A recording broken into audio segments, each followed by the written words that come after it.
আমি আগৰ ভিডিঅ'টোত আলোচনা কৰিছিলো তিনটা চেনেল চিয়াং অৰ দিহাং, দিবাং আৰু লোহিত। এই তিনিটা চেনেল আপোনাৰ তিনিচুকীয়া জিলাৰ শদিয়াত লগ লাগি ব্ৰহ্মপুত্ৰৰ যিটো মেইন চেনেল, ডাঙৰকে এনেকে চেনেল এটা ফ্ল' কৰে আপোনাৰ ইষ্টৰ পৰা ৱেষ্ট ডাইৰেকশ্যনত। আৰু নৈখন সদায় উৎপত্তি হৈ ক'ত? পাহাৰত বা য'ত অল্টিটিউডটো বেছি থাকে তাৰ পৰা ক্ৰমান্বয়ে তলৰ ফালে বা ভৈয়ামৰ ফালে ফ্ল' কৰে। য'ৰ পৰা নৈখন উৎপত্তি হয় বা যিটো ওপৰৰ কেটচমেণ্ট সেইটোক কোৱা হয় আপষ্ট্ৰীম, আৰু যলৈকে নৈখন বৈ আহে তাক কোৱা হয় নৈখনৰ ডাউনষ্ট্ৰীম। এতিয়া ব্ৰহ্মপুত্ৰ নৈখন আপুনি চাব ইষ্টৰ পৰা ৱেষ্ট অভিমুখে ফ্ল' কৰিছে, আৰু এইটো ডাইৰেকশ্যন হ'ল আপোনাৰ নৰ্থ আৰু এইটো ডাইৰেকশ্যন চাউথ। এতিয়া যিমানবিলাক ট্ৰিবিউটৰী চেনেল নৰ্থ ডাইৰেকশ্যনৰ পৰা আহিব, এইফালে পাহাৰ আছে, পাহাৰৰ পৰা এনেকে চেনেলবিলাক নামি আহিছে, এনেকে চেনেলবিলাক নামি আহি মেইন ব্ৰহ্মপুত্ৰৰ মেইন চেনেলটো লগ লাগিছে নৰ্থ চাইডৰ পৰা। চ' এইবিলাক হৈছে আপোনাৰ নৰ্থ বেংক ট্ৰিবিউটৰী। ঠিক তেনেদৰে চাউথৰ এইপিনে পাহাৰ আছে, আপোনাৰ নাগালেণ্ড আছে, এনেকে আপোনাৰ হিল এৰিয়াৰ পৰা এনেকে যেনেকে নামি আহিব কাৰ্বি আংলঙৰ পৰা এনেকে নামি যাব, গৈ পেলাই ইয়াতে মেইন চেনেলটো লগ লাগিব। ঠিক তেনেদৰে মেঘালয়ৰ পৰা এনেকে চেনেলবিলাক গৈ পেলাই ব্ৰহ্মপুত্ৰত চাউথাৰ্ণ ডাইৰেকশ্যনৰ পৰা লগ লাগিব। এইবিলাক ট্ৰিবিউটৰী হৈছে আপোনাৰ চাউথ বেংক ট্ৰিবিউটৰী। কেতিয়াবা নৰ্থ বেংক ট্ৰিবিউটৰী আৰু চাউথ বেংক ট্ৰিবিউটৰী কি বুলি কোৱা হয়? ৰাইট বেংক ট্ৰিবিউটৰী আৰু লেফ্ট বেংক ট্ৰিবিউটৰী। সাপোজ চেনেলটো এনেকে আপষ্ট্ৰীমৰ পৰা ডাউনষ্ট্ৰীমলৈ বৈ আহিছে, আৰু আপুনি ইমাজিন কৰক, আপুনি সাপোজ এনেকুৱা ধৰণৰ খটখটি আছে, এনেকুৱা ধৰণৰ ষ্টেয়াৰকেজ আছে ওপৰৰ পৰা তললৈ, আৰু আপুনি এনেকে খোজকাঢ়ি আহিছে ওপৰৰ পৰা তললৈ। খোজকাঢ়ি আহিলে আপোনাৰ ৰাইট হেণ্ডখন কোনফালে থাকিব? এইফালে নৰ্থ চাইডে, আমি যিবিলাক নৰ্থ বেংক ট্ৰিবিউটৰী পাইছিলো, আৰু এইখন হাত থাকিব লেফ্ট চাইডে, মানে চাউথাৰ্ণ চাইডত। চ' কেতিয়াবা ক'ব ৰাইট বেংক ট্ৰিবিউটৰী, মানে নৰ্থ বেংক ট্ৰিবিউটৰী বিলাককে কেতিয়াবা ক'ব ৰাইট বেংক ট্ৰিবিউটৰী, আৰু আপোনাৰ যিখন হাত লেফ্ট চাইডে আছে সেইফালে যিখিনি ট্ৰিবিউটৰী থাকিব সেইখিনিক ক'ব লেফ্ট বেংক ট্ৰিবিউটৰী। তাৰমানে ব্ৰহ্মপুত্ৰৰ ক্ষেত্ৰত লেফ্ট বেংক ট্ৰিবিউটৰী কোনখিনি হ'ব? যোনখিনি ট্ৰিবিউটৰী চাউথ ডাইৰেকশ্যনত থাকিব, মানে চাউথ বেংক ট্ৰিবিউটৰী। চ' এই চাউথ বেংক ট্ৰিবিউটৰী খিনিক ক'ব left bank tributary or same south bank tributary, আৰু যিখিনি ৰাইট চাইডে থাকিব ৰাইট বেংক ট্ৰিবিউটৰী, এই ৰাইট বেংক ট্ৰিবিউটৰী খিনিক আমি ক'ব পাৰো নৰ্থ বেংক ট্ৰিবিউটৰী। এতিয়া ব্ৰহ্মপুত্ৰৰ উত্তৰ পাৰত আমাৰ কোন কেইখন জিলা অৱস্থিত? ব্ৰহ্মপুত্ৰ নৈখন এনেকে বৈ আহিছে, ইয়াতে প্ৰথমতে আমি পাম ক্ৰমান্বয়ে পূবৰ পৰা পশ্চিমলৈ, প্ৰথমতে পাম ধেমাজি, লখিমপুৰ, তাৰপিছত পাম বিশ্বনাথ, তাৰপিছত শোণিতপুৰ ডিষ্ট্ৰিক্ট, তাৰপিছত আমাৰ BTAD বেলটো আৰম্ভ হৈ যায় নৰ্থৰ ফালে। ইয়াতে ওদালগুৰি আৰু দৰং ডিষ্ট্ৰিক্ট, বাক্সা, কামৰূপ ৰুৰেলৰ ওপৰৰ পাৰ্টটো পাম, নলবাৰী, বৰপেটা, বঙাইগাঁও, এইফালে চিৰাং ডিষ্ট্ৰিক্ট, এইফালে ধুবুৰী আৰু কোকৰাঝাৰ। এতিয়া আমি ব্ৰহ্মপুত্ৰৰ উত্তৰ পাৰৰ প্ৰথমতে ধেমাজি আৰু লখিমপুৰ জিলাৰ উপনৈসমূহ বা ট্ৰিবিউটৰীসমূহৰ বিষয়ে প্ৰথমতে আলোচনা কৰিম। প্ৰথমতে অসমৰ আটাইতকৈ ডাঙৰ ট্ৰিবিউটৰী চেনেলটো হৈছে সোৱণশিৰি। সোৱণশিৰি ৰিভাৰখন হৈছে largest transboundary right bank tributary of river Brahmaputra. এইখন লাৰ্জেষ্ট ট্ৰান্সবাউণ্ডাৰী চেনেল, এইটো হয় largest transboundary channel. Transboundary channel মানে যিটো চেনেল আপোনাৰ এখন ইণ্টাৰনেশ্যনেল বাউণ্ডাৰী ক্ৰছ কৰি ফ্ল' হয়। ইয়াতে আপুনি চাব এইখিনি হৈছে আপোনাৰ অৰুণাচল প্ৰদেশ, ঠিক আছে। গতিকে অৰুণাচল প্ৰদেশ ক্ৰছ কৰি পেলাই এই চেনেলটো ফ্ল' হৈছে। এই চেনেলটো ফ্ল' হৈছে আপোনাৰ টিবেটৰ পৰা, সেইকাৰণে ইয়াক কোৱা হয় ট্ৰান্সবাউণ্ডাৰী চেনেল।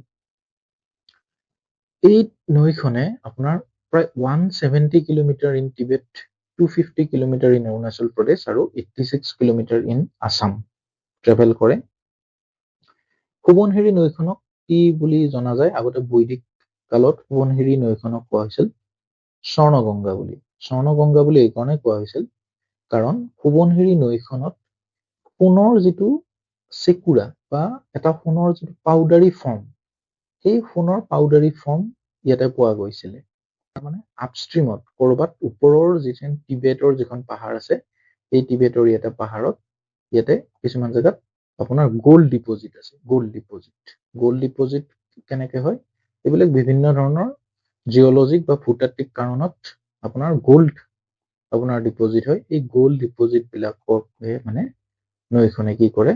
কঢ়িয়াই লৈ আহে সৰু সৰু টুকুৰা। সেই টুকুৰাবিলাক আহি ইয়াতে নৈখনত পিছত চেডিমেণ্টৰ ৰূপত ডিপজিট হয় আৰু তাৰ পৰা গোল্ড আগতে এক্সট্ৰাক্ট কৰিছিলে। সোৱণশিৰি নৈখনক তিব্বেতত কি বুলি জনা যায়? তিব্বেতত জনা যায় ইয়াক চায়ুল চু বুলি। তাৰপিছত ই ক'ত উৎপত্তি হৈছে তিব্বেতৰ? তিব্বেতৰ ইয়াৰে উৎপত্তি হৈছে লুনচে কাউন্ট্ৰি, লুনজে কাউন্টি। ঠিক আছে, এইটো হৈছে আপোনাৰ লুনজে কাউন্টি, লুনজে কাউন্ট্ৰি। লুনজে কাউন্টিখন কিহৰ পাৰ্ট? এইখন এটা পাৰ্ট, আপোনালোকে এইটো মনত ৰাখিব, চানান প্ৰিফেকচাৰ।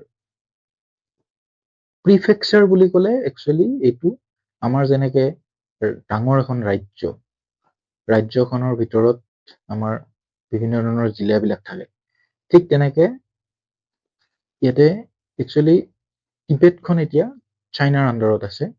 গতিকে চাইনাৰ যিটো গভৰ্ণমেণ্টত এই প্ৰিফেকচাৰ বুলি ক'লে এটা ডাঙৰ অঞ্চল বুজায়। আৰু ইয়াতে আপোনাৰ চানান প্ৰিফেকচাৰৰ আণ্ডাৰত আপোনাৰ ইয়াতে লুনচে বুলি যিডোখৰ ঠাই, লুনচে কাউন্টিৰ পৰা সোৱণশিৰি নৈখন উৎপত্তি হৈছে। আৰু অৰুণাচল প্ৰদেশৰ ক'ত সোমাইছে? অৰুণাচল প্ৰদেশৰ সোমাইছে আপোনাৰ তাস্কিন বুলি এৰিয়াটোত সোমাইছে। এই বৰ্ডাৰ এৰিয়া তাস্কিন এৰিয়াত সোমাই আমি আগৰ ভিডিঅ'টোত কি আলোচনা কৰিছিলো যে প্ৰত্যেকখন নৈয়ে একোটা উপত্যকা বা ভেলী ফৰ্ম কৰে আৰু এই ভেলী বিলাকৰ নামেদি বিভিন্ন ধৰণৰ ডিষ্ট্ৰিক্ট বিলাক হয়। গতিকে অৰুণাচল প্ৰদেশত যিখন জিলাৰ মাজেদি সোৱণশিৰি নৈখন পাৰ হৈ আহে সেইখন আপাৰ সুবনচিৰি ডিষ্ট্ৰিক্ট। তাৰপিছত আহি লোৱাৰ সুবনচিৰি ডিষ্ট্ৰিক্টত প্ৰৱেশ কৰে। এতিয়া লোৱাৰ সুবনচিৰিখন এডমিনিষ্ট্ৰেটিভ কাৰণত আৰু কিছুমান ভাগত ভগোৱা হৈছে, কিন্তু আপাৰ সুবনচিৰি লোৱাৰ সুবনচিৰি হৈ পেলাই ই ধেমাজি জিলাত প্ৰৱেশ কৰে। ধেমাজি জিলাত ই ক'ত প্ৰৱেশ কৰে? ধেমাজি জিলাৰ প্ৰৱেশ কৰে গেৰুকামুখত। আৰু গেৰুকামুখত আমাৰ ইম্পৰ্টেণ্ট কি? গেৰুকামুখতে আছে আমাৰ সুবনচিৰি লোৱাৰ হাইড্ৰ ইলেক্ট্ৰিক প্ৰজেক্ট। এইটো যিটো হাইড্ৰ ইলেক্ট্ৰিক প্ৰজেক্ট অকণমান কন্ট্ৰভাৰ্চিয়েলো হয় বহুত সময়ত। ইয়াৰে নামনিৰ যিবিলাক নৈসমূহ ভিলেজ বিলাক আছে, এই ভিলেজ বিলাকত ইয়াতে ডাঙৰ ভূমিকম্প বা প্ৰাকৃতিক দুৰ্যোগৰ ফলত ইয়াতে বিভিন্ন ধৰণৰ বানপানী হ'ব পাৰে, তেনেকুৱা ধৰণৰ বহুত অপজিশ্যনো ইয়াতে আছে। কিন্তু এইটো হৈছে ইণ্ডিয়াৰ এটা লাৰ্জেষ্ট হাইড্ৰ ইলেক্ট্ৰিক প্ৰজেক্ট, এইটো মনত ৰাখিব, ইণ্ডিয়াৰ লাৰ্জেষ্ট হাইড্ৰ ইলেক্ট্ৰিক প্ৰজেক্ট। আৰু ইয়াৰে কেপাচিটি 2000 মেগাৱাট, কিছুমানত লিখা থাকে 2220 মেগাৱাট, কিন্তু এইটো 2000 এপ্ৰক্সিমেট মেগাৱাট। আৰু এইটো হৈছে ইণ্ডিয়াৰ আটাইতকৈ লাৰ্জেষ্ট হাইড্ৰ ইলেক্ট্ৰিক প্ৰজেক্ট। ক'ত সোমাইছে? গেৰুকামুখত, এইটো মনত ৰাখিব। তাৰপিছত সোৱণশিৰি নৈখনত লখিমপুৰ জিলাত সোৱণশিৰি নৈখন ফ্ল' কৰিছে। আপোনাৰ ধেমাজিৰ পৰা সোমালে এনেকে সোমাই পেলাই, ধেমাজিৰ পৰা এনেকে সোমাই আপোনাৰ কি হ'ল লখিমপুৰ জিলাত সোমালে। এই লখিমপুৰ জিলাত ইয়াৰে এনেকে অৰুণাচলৰ পৰা আৰু কিছুমান চেনেল আহিছে। এই চেনেল বিলাক সোৱণশিৰি নৈখনত লগ লাগিছে। এই চেনেল বিলাক হৈছে সোৱণশিৰিৰ ট্ৰিবিউটৰী চেনেল, আৰু ব্ৰহ্মপুত্ৰৰ এইবিলাক চেনেল কি হয়? চাব ট্ৰিবিউটৰী বুলি কয়। তাৰে এখন হ'ল আপোনাৰ ডিক্ৰং, এইখন ইম্পৰ্টেণ্ট। ডিক্ৰং, ৰঙা নদী, এটা সৰু নৈ আহিছে, এইখিনি কাকৈ বুলি কয়, কাকৈ নৈ, আৰু বগী নদী। গতিকে এইকেইখন মনত ৰাখিব, ডিক্ৰং, ৰঙা নদী, কাকৈ, বগী নদী। ক'ত লগ লাগিছে? সোৱণশিৰিত। এতিয়া ডিক্ৰংখন এটা ইম্পৰ্টেণ্ট, MCQ পইণ্ট অফ ভিউৰ পৰা কেতিয়াবা এনেকুৱা সুধিব পাৰে যে ডিক্ৰং নৈখন কেনেকৈ ফ্ল' হৈছে, এইখন আৰু আগৰ পৰা আহিছে নেকি, ইয়াতে ইটানগৰ আছে, গতিকে ডিক্ৰং নৈখন বহুত কেইখন আপোনাৰ ইম্পৰ্টেণ্ট প্লেচৰ মাজেদি পাৰ হৈ গৈছে, ইটানগৰৰ মাজেদি পাৰ হৈ গৈছে, বান্দৰদেৱাৰ মাজেদি পাৰ হৈ গৈছে, এইফালে বিহপুৰীয়াৰ পাৰেদি গৈছে, গতিকে কেতিয়াবা কুৱেশ্যন আহিব পাৰে যে কোনখন ৰিভাৰ আপোনাৰ ইটানগৰৰ কাষেদি পাৰ হৈ গৈছে বা বান্দৰদেৱাৰ মাজেদি পাৰ হৈ গৈছে, এনেকুৱা কুৱেশ্যন কিছুমান থাকিব পাৰে, গতিকে সেই পইণ্ট অফ ভিউৰ পৰা ডিক্ৰংটো মনত ৰাখিব। তাৰপিছত ৰঙা নদী, কাকৈ, বুগী নদী। আৰু এটা কুৱেশ্যন এটা হ'ব পাৰে, এই সোৱণশিৰি চেনেলটো যে আহি এইখিনি ধেমাজিত এইফালে সোমাইছে, ইয়াতে এখন ৰিজাৰ্ভ ফৰেষ্ট আছে, এই ৰিজাৰ্ভ ফৰেষ্টখনৰ নাম কি, দুলুং ৰিজাৰ্ভ ফৰেষ্ট, এইখন কেতিয়াবা আহিব পাৰে যে কোনটো সোৱণশিৰিৰ পাৰত থকা তলৰ কোনখন ৰিজাৰ্ভ ফৰেষ্ট আছে, বেলেগ বেলেগ নাম থাকিব, আনচাৰটো হ'ব দুলুং ৰিজাৰ্ভ ফৰেষ্ট।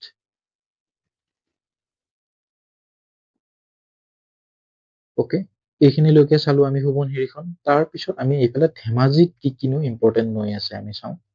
এতিয়া প্ৰথমতে ধেমাজিত আপোনাৰ ইম্পৰ্টেণ্ট নৈখন হৈছে জীয়াঢল কুমতীয়া, ঠিক আছে, জীয়াঢল কুমতীয়া, ইয়াৰে ওপৰ ফালে এইখিনিত ইয়াক জীয়াঢল বুলি কোৱা হয়, তাৰপিছত ইয়াৰ পৰা ক্ৰমান্বয়ে তলৰ ফালে ইয়াক কুমতীয়া বুলি কোৱা হয়, কিন্তু জীয়াঢল কুমতীয়া এইটো চেনেল হয়। জীয়াঢল কুমতীয়া চেনেলটো অৰুণাচলৰ তিনিটা সৰু সৰু চেনেল, চিৰি, চিকা আৰু চিডু, এই তিনিটা চেনেল য'ত লগ লাগিছে এইখিনি জেগাক কোৱা হয় তিনিমুখ, তাতে উৎপত্তি হৈছে। তাৰপিছত এই চেনেলটো আহি ক'ত লগ লাগিছে, এইটো ইম্পৰ্টেণ্ট, এইটো হ'ল খেৰকুটীয়া সুঁতি, ঠিক আছে, খেৰকুটীয়া সুঁতিটো একচুৱেলি এই মাজুলী আমাৰ আইলেণ্ড, ৱৰ্ল্ডৰ লাৰ্জেষ্ট ৰিভাৰ আইলেণ্ডটো ফৰ্ম কৰিছে, মাজুলী আমাৰ যিখন জিলা, মাজুলী ডিষ্ট্ৰিক্ট, এই খেৰকুটীয়া সুঁতিটোৱে ফৰ্ম কৰিছে। এই খেৰকুটীয়া সুঁতিটোত কোনখন নৈ আহি লগ লাগিছে, ধেমাজি জিলাৰ জীয়াঢল কুমতীয়া, আৰু এইখনক চৰ অফ ধেমাজি বুলিও কোৱা হয়, কাৰণ বহুত ফ্লাড ইনাণ্ডেশ্যন হয়, বহুত বানপানী ক্ৰিয়েট কৰে এইখনক চৰ অফ ধেমাজি বুলিও কোৱা হয়। তাৰপিছত এইখন হ'ল জীয়াঢল কুমতীয়া। ইয়াৰ পিছত আৰু আমি কি কি ইম্পৰ্টেণ্ট নদী আছে ধেমাজিত, এখন আছে গাই নদী, এইখন বহুতেই আমি গম পাওঁ, গাই নদী আছে ধেমাজিত। ডিমৌ বুলি এখন নৈ আছে চেনেল, চিমেন আছে, ইয়াতে চিমেন চাপৰি, এইখিনিত চিমেন চাপৰি আছে, চিমেন বুলি নৈ আছে, এখন দিখাৰী বুলি নৈ আছে। তাৰপিছত এইটো বহুতখিনি হেৰিত উল্লেখ নাথাকে, তথাপিও এইটো ইম্পৰ্টেণ্ট, এটা মনত ৰাখি থব। ইয়াতে নতুনকৈ এখন ৱাইল্ড লাইফ চেঞ্চুৰী ডিক্লেয়াৰ হৈছে 2024ত, পুবা ৱাইল্ড লাইফ চেঞ্চুৰী, ঠিক আছে। এই পুবা ৱাইল্ড লাইফ চেঞ্চুৰীখন ক'ত আছে, ধেমাজিত আছে। এই পুবা ৱাইল্ড লাইফ চেঞ্চুৰীৰ কাষেদি দুটা সৰু সৰু আপোনাৰ চেনেল ফ্ল' হৈ গৈছে, এটা চেনেলৰ নাম হৈছে লেকু আৰু এটাৰ নাম হৈছে চিল্লে। কেতিয়াবা কুৱেশ্যনত এইটো সুধিব পাৰে যে ধেমাজি জিলাৰ পুবা ৱাইল্ড লাইফ চেঞ্চুৰীৰ কাষৰ চেনেলটোৰ নাম কি, বা লেকু চেনেলৰ কাষত কি ৱাইল্ড লাইফ চেঞ্চুৰী আছে ধেমাজিৰ, কেতিয়াবা কুৱেশ্যন আহিব পাৰে পুবা ৱাইল্ড লাইফ চেঞ্চুৰী। ধেমাজি আৰু লখিমপুৰৰ পিছত আমি ইষ্টৰ পৰা যদি ৱেষ্টৰ ফালে ক্ৰমান্বয়ে আহোঁ, নেক্সট আমি ডিষ্ট্ৰিক্টখন পাম বিশ্বনাথ। বিশ্বনাথত দুখন ইম্পৰ্টেণ্ট ৰিভাৰ আছে, এখন হৈছে আপোনাৰ বৰগাং আৰু এখন হৈছে বুৰৈ, আৰু এই দুখন বেছি ইম্পৰ্টেণ্ট, আৰু এখন আছে আপোনাৰ চেনেল ঘিলাধাৰী চেনেলটো আছে। চ' ইয়াতে তিনিখন ট্ৰিবিউটৰী আমি পাম, বৰগাং, বুৰৈ আৰু ঘিলাধাৰী। ইয়াৰে বৰগাং ট্ৰিবিউটৰীৰ কাষত যিখন ৱাইল্ড লাইফ চেঞ্চুৰী আছে, কেতিয়াবা এইটো কুৱেশ্যন আহিব পাৰে, বিহালী ৱাইল্ড লাইফ চেঞ্চুৰী। তাৰপিছত নেক্সট আমি পাম শোণিতপুৰ। শোণিতপুৰৰ ইম্পৰ্টেণ্ট ট্ৰিবিউটৰী কেইটা কোনকেইটা, ট্ৰিবিউটৰী আটাইতকৈ ইম্পৰ্টেণ্টখন হ'ল জীয়াভৰালী। জীয়াভৰালী এই চেনেলটো আপোনাৰ বহুত ওপৰৰ পৰা আহিছে, টাৱাং মানৰ পৰা আহিছে, এইটো আগত টাৱাং আছে, টাৱাঙৰ পৰা এনেকে এই চেনেলটো আহিছে। আৰু ইয়াৰ পাৰত কি ইম্পৰ্টেণ্ট নেশ্যনেল পাৰ্ক আছে, নামেৰি নেশ্যনেল পাৰ্ক। গতিকে নামেৰি নেশ্যনেল পাৰ্কখন ক'ত আছে আপোনাৰ, নামেৰি নেশ্যনেল পাৰ্কখন এনেকে আছে, এইখন আছে আপোনাৰ জীয়াভৰালীৰ পাৰত। শোণিতপুৰ জিলাৰ আনখন ইম্পৰ্টেণ্ট ট্ৰিবিউটৰী হ'ল গাভৰু। এইটো ইম্পৰ্টেণ্ট গাভৰু পাৰত কোনখন ৱাইল্ড লাইফ চেঞ্চুৰী আছে এইখন হ'ল Sonai Rupai wild life century আছে গাভৰুৰ পাৰত শোণিতপুৰৰ এই দুখন ইম্পৰ্টেণ্ট জীয়াভৰালী আৰু গাভৰু ইয়াতে দুটা এনেকে চেনেলো আছে বেলচিৰি আৰু পাঁচনৈ বুলি দুটা চেনেল আছে কিন্তু মেইনলি ইম্পৰ্টেণ্ট জীয়াভৰালী আৰু গাভৰু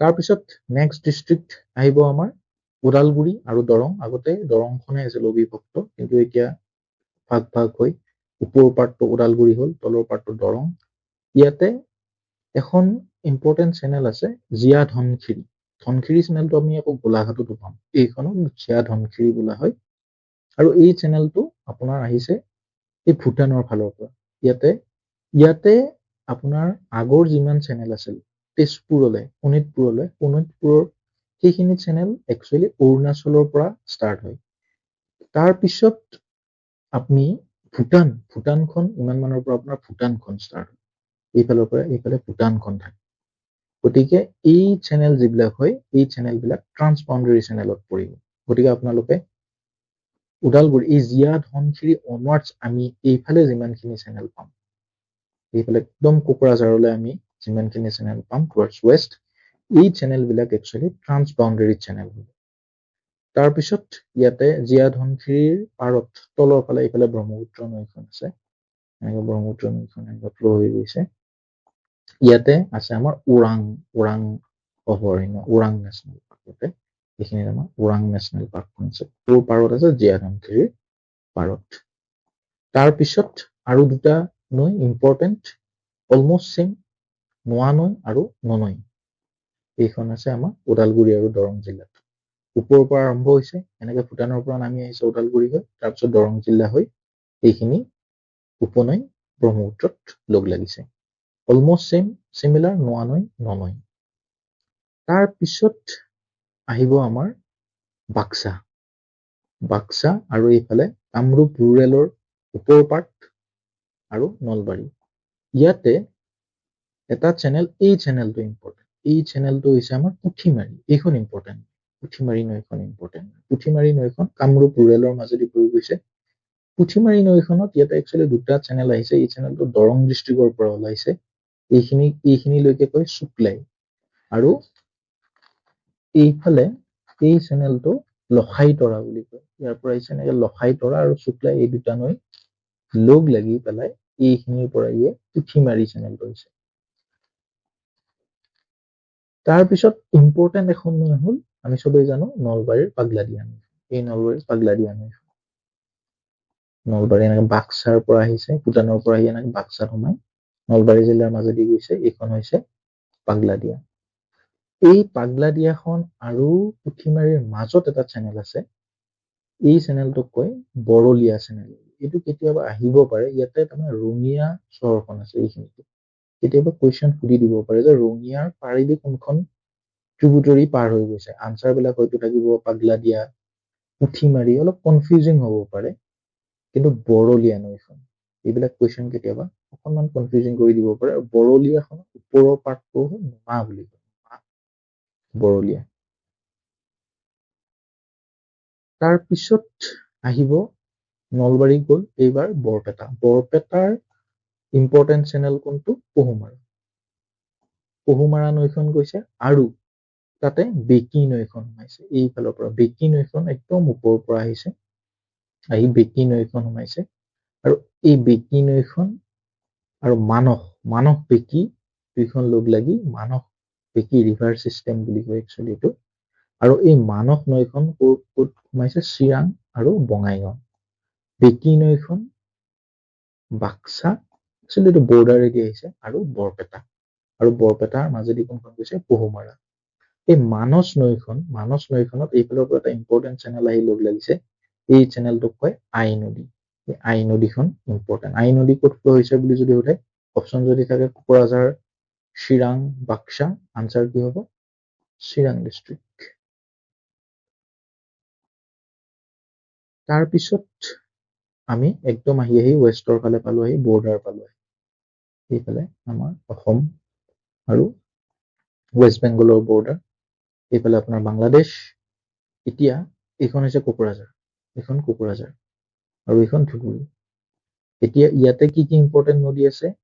কোকৰাঝাৰ আৰু বঙাইগাঁওখনৰ বৰ্ডাৰ কোনটো? বৰ্ডাৰটো একচুৱেলি এই ইয়াতে এখন আছে। এই নৈখন কি হয়? এই নৈখন হ'ল আপোনাৰ চম্পাৱতী ৰিভাৰ, চম্পাৱতী।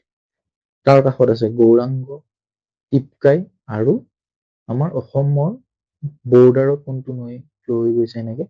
এই নৈখন হৈছে আপোনাৰ সোণকোষ বা ইয়াক গদাধৰ বুলিও কোৱা হয়। এইখন হৈছে সোণকোষ বা গদাধৰ। গতিকে উত্তৰ পাৰৰ নৈসমূহ আমি অলমষ্ট কমপ্লিট কৰিলো। এতিয়া এই যিমানখিনি নৈ আমি ষ্টাডি কৰিলো, এই নৈখিনি মনত ৰখাৰ কাৰণে আমি এটা ট্ৰিক এটা এপ্লাই কৰিম। এটা ষ্টৰি এটা আমি বনাইছো। এই ষ্টৰিটো আপোনালোকে যদি এবাৰ পঢ়ি চাই, তেতিয়াহ'লে এই নৈবিলাক আপোনালোকৰ মনত ৰখাৰ কাৰণে সুবিধা হ'ব। ষ্টৰিটো হৈছে কি? মানস আৰু সোণটি ভাল বন্ধু আছিল। ইয়াতে মানস মানে মানস নৈখন, সোণটি, সোণ হলে সোণকোষ, টি দি টিপকাই। মানস আৰু সোণটি ভাল বন্ধু আছিল, দুয়োজনে একেজনী ছোৱালী ভাল পাইছিল, তাইৰ নাম আছিল চম্পাৱতী। আমি চম্পাৱতী নৈখন পাই গলো। কিন্তু চম্পাৱতীয়ে দুয়োকো প্ৰতাৰণা কৰি গৌৰাংগ নামৰ এজন ধনী ল'ৰাৰ লগত বিয়া হল। গৌৰাংগ। সোণটিয়ে কথাটো মানি ললে, সহজভাৱে ললে, কিন্তু মানসে কথাটো স্বাভাৱিকভাৱে ল'ব নোৱাৰি অকণমান ফ্ৰাষ্ট্ৰেটেড হৈ পৰিল। মানসৰ কথা বতৰাবোৰ অকণমান কি হ'ল? বেকা বেকি হ'ল। বেকা বেকি, আমি বেকি পাই গলো। আৰু ল'ৰাটো অকণ পগলা। পগলাটোক কি কয়? পাগলা বুলিও কয়। পাগলা টাইপৰ হৈ পৰে, পগলা দিয়া। মানসৰ মাক, মানসে মাকক কি বুলি মাতে? আই বুলি মাতে, আই। মানসৰ মাক চিন্তাত পৰিল আৰু এজন জ্যোতিষীৰ কাষ চাপিল। জ্যোতিষীয়ে বিধান দিলে যে বৰপেটাৰ পৰা যদি অকণমান পহু মাংস, কামৰূপ ৰুৰেলৰ পৰা অকণমান বৰালি আৰু পুঠি মাছ আনি যদি মানসক খুৱাব পাৰি, তেতিয়াহ'লে মানসৰ বেমাৰ ভাল হ'ব। গতিকে বৰপেটাৰ পৰা পহু মাংস, পহু মাৰা, কামৰূপ ৰুৰেলৰ পৰা বৰালি, আমি যিখন পাইছো বৰলীয়া নৈ, আৰু পুঠি মাৰি, এইখিনি কৰাৰ পিছত মানস পূবৰ পিনে যাত্ৰা কৰিব লাগিব। পূবৰ পিনে যাত্ৰা কৰি ওদালগুৰি আৰু দৰঙৰ মাজেদি বৈ যোৱা নতুন নৈ যদি ক্ৰছ কৰিব পাৰে, নতুন নৈ মানে নৈ যদি ক্ৰছ কৰিব পাৰে, তেতিয়া গৈ শোণিতপুৰ জিলাত এজনী গাভৰু ছোৱালী পাব আৰু এই গাভৰু ছোৱালীজনী বিয়া কৰাব পাৰিব। শোণিতপুৰ জিলাত আমি গাভৰু পাই গলো। মানসে একজেক্টলি জ্যোতিষীয়ে যি পৰামৰ্শ দিছে সেইমতে শুনি পেলাই কি কৰিলে? শোণিতপুৰ জিলাত গৈ ভৰালী উপাধিৰ এগৰাকী গাভৰু পাই গল আৰু ভৰালী উপাধিৰ গাভৰু গৰাকীৰ লগত বিয়া পাতিলে। ভৰালী পাই গলো, জয়া ভৰালী। জ্যোতিষীয়ে পুনৰ মানসক কলে কি, তুমি বিশ্বনাথত যদি পূজা কৰা তেতিয়া তোমাৰ আৰু ভাল হ'ব। তেতিয়া মানসে বিশ্বনাথত পূজা কৰোঁতে এগৰাকী বুঢ়ী আহিলে। বুঢ়ী গৰাকী আহি মানসক এটি সোণালী শিৰৰ গাই, সোণাশ্ৰী গাই এগৰাকী এজনী উপহাৰ দিলে। মনত আহিব, সোৱণশিৰি গাই নদী। মানসে গাইজনী কি কৰিলে? গাইটোক য'তে ত'তে ৰাখিব নোৱাৰি এই চিমেণ্ট চাপৰিত ঘাঁহ খাবলৈ এৰি দিলে। আৰু মানসৰ ইয়াতে বহুত মানুহৰ লগত চাহ চিনাকি হয়, এটা ডাঙৰ গ্ৰুপ, এটা ডাঙৰ গেং এটা ফৰ্মেশ্যন, বৰ গেং প্ৰথম। গতিকে এই ষ্টৰিটো এনেই মনত ৰাখক, আৰু এই ষ্টৰিটোৰ থ্ৰুদি আমি মোটামুটি 20খন নৈ মনত ৰাখিব পাৰো। মানস, সোণকোষ, টিপকাই, চম্পাৱতী, গৌৰাংগ, বেকি, আই, পাগলা দিয়া, পহুমাৰা, ভৰলীয়া, পুঠিমাৰী, ননৈ, নোৱানৈ, গাভৰু, জীয়া ভৰালী, বুৰৈ, বৰগাং, সোৱণশিৰি, গাই নদী আৰু চিমেণ্ট নদী। আৰু বাকী নৈসমূহ আপোনালোকে অকণমান চাই ল'ব। ইয়াতে এটা কথা মই মেনশ্যন কৰিবলৈ পাহৰি গলো। ইয়াতে এই মানস নৈখনৰ পৰা, আই নৈখনৰ পৰা অকণমান এইফালৰ পৰা যিটো মানস চেনেল ষ্টাৰ্ট হৈছে, ইয়াৰ পৰা পাই পহুমৰা চেনেলটোলৈ এইডোখৰত আমাৰ মানস নেশ্যনেল পাৰ্কখন আছে। মানস নেশ্যনেল পাৰ্ক, এইখন মানস নেশ্যনেল পাৰ্ক আমি জানো এইটো ইউনেস্কো ৱৰ্ল্ড হেৰিটেজ চাইট আৰু টাইগাৰ ৰিজাৰ্ভ। এইখন হৈছে মানস নেশ্যনেল পাৰ্ক। আৰু কোকৰাঝাৰ জিলাত এই সোণকোষ নৈৰ প্ৰায় ইয়াৰ পৰা এনেকে প্ৰায় অলমষ্ট গোটেই আপাৰ ষ্ট্ৰেচটো এইখন 2021 ডিক্লেয়াৰ হৈছে ৰাইমনা নেশ্যনেল পাৰ্ক। আৰু ৰাইমনা নেশ্যনেল পাৰ্কখনত টাইগাৰৰ উপৰিও ইয়াতে আৰু এটা স্পেচিছৰ কাৰণে ইম্পৰ্টেণ্ট, সেইটো হৈছে গল্ডেন লেংগুৰ। এই দুটা কথা আপোনালোকে মনত ৰাখি থৈ দিব। এতিয়া আমি কেইটামান MCQ আলোচনা কৰিম। প্ৰথম MCQটো লৈছো, which river is known for forming fertile floodplains in Lakhimpur and Dhemaji district? Lakhimpur আৰু ধেমাজি জিলাত উৰ্বৰ ভূমি সৃষ্টি কৰা নদী কোনটো? সোৱণশিৰি, বেকী, ধনশিৰি, কপিলী। শুদ্ধ উত্তৰটো হ'ব Subansiri. Which tributary flows near Tezpur? তেজপুৰৰ কাষেৰে কোনটো উপনৈ বৈ যায়? জীয়া ভৰালী, মানাহ, পাগলাদিয়া, বেকী। শুদ্ধ উত্তৰটো হ'ল জীয়া Bharali. Which tributary flows near the boundary of Kokrajhar and Bongaigaon district? Kokrajhar আৰু বঙাইগাঁও জিলাৰ সীমাৰ ওচৰেৰে কোনটো উপনৈ বৈ যায়? পাগলাদিয়া, উঠিমাৰী, গৌৰাংগ নে চম্পাৱতী? শুদ্ধ উত্তৰটো হৈছে Champawati. Which tributary flows near the বেহালী wildlife sanctuary? বেহালী বন্যপ্ৰাণী অভয়াৰণ্যৰ ওচৰেৰে কোনটো উপনৈ বৈ যায়? জীয়া ভৰালী, বৰগাং, গাভৰু, জীয়াঢল। শুদ্ধ উত্তৰটো কি হ'ব? Borgang. Which tributary flows near the Raimana National Park? Raimona national পাৰ্কৰ ওচৰেৰে কোনটো উপনদী বৈ যায়? কপিলী, সোণকোষ, গাভৰু, গাই নদী। শুদ্ধ উত্তৰটো হ'ব Sonkosh. Which North Bank tributary marked the boundary between Koch and Ahom Kingdom? Koch সাজু আৰু আহোম কিংডমৰ মাজত কোনখন উপনৈ সীমা আছিল? সোৱণশিৰি, মানস, বৰনদী, জীয়া ভৰালী। ইয়াৰ শুদ্ধ উত্তৰটো হ'ল বৰনদী। এইখন দৰং জিলাত আছে। চ' আমি ভিডিঅ'টো এইখিনিতেই সমাপ্ত কৰিম। ভিডিঅ'টো যদি আপোনালোকে ভাল পাইছে কাইণ্ডলি লাইক কৰিব, চেনেলটো ছাবস্ক্ৰাইব কৰিব আৰু আপোনালোকৰ বন্ধু বান্ধৱীৰ মাজত ভিডিঅ'টো শ্বেয়াৰ কৰিব। আমি নেক্সট ভিডিঅ'টোত আমি ব্ৰহ্মপুত্ৰৰ দক্ষিণ পাৰৰ উপনৈ আৰু অন্যান্য আনুষংগিক যিখিনি কথা ৰৈ গ'ল ব্ৰহ্মপুত্ৰ ভেলী সম্পৰ্কীয় সেইখিনি কভাৰ কৰিবলৈ ট্ৰাই কৰিম। ধন্যবাদ।